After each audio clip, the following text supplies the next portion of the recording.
Thought we'd talk a little bit today about the role of the pianist in chamber music. Some of my greatest teachers, have yelled at me and my peers as students that you don't know what is going on in the score. You don't know what the pianist has. Did you know that while you're in the middle of that beautiful long note that he's changing from a really beautiful, warm, colorful harmony to something very dark and sad? No, you didn't know that, and I can tell you didn't know that.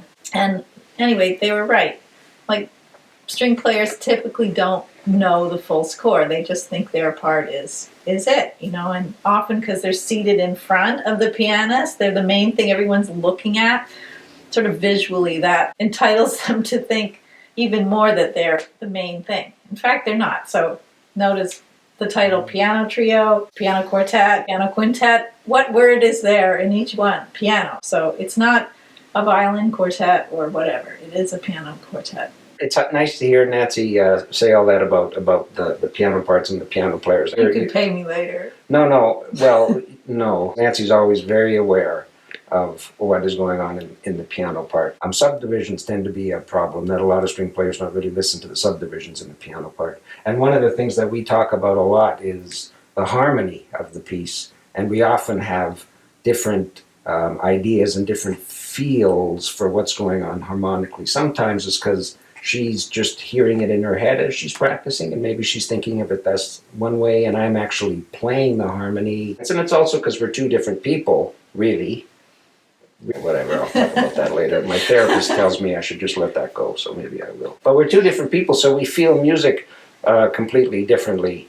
And that's actually a good thing, that it's good after so many years playing together that we've sort of grown. I don't know what I'm saying. Well, I think you're bringing up a good point. Yeah. Individuality is really, really important. It is, and no one is right, ever, really. She'll say that in front of a camera, but... Let me rephrase that. Okay. I don't mean to say that no one is right.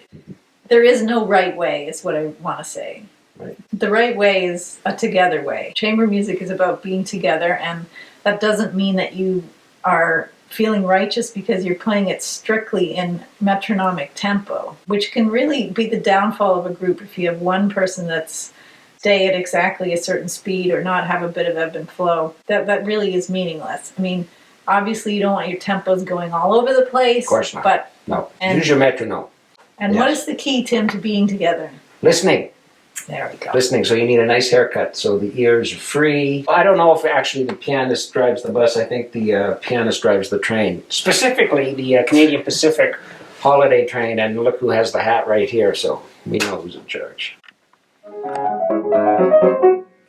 Thanks so much for watching. Feel free to leave a comment below and click subscribe.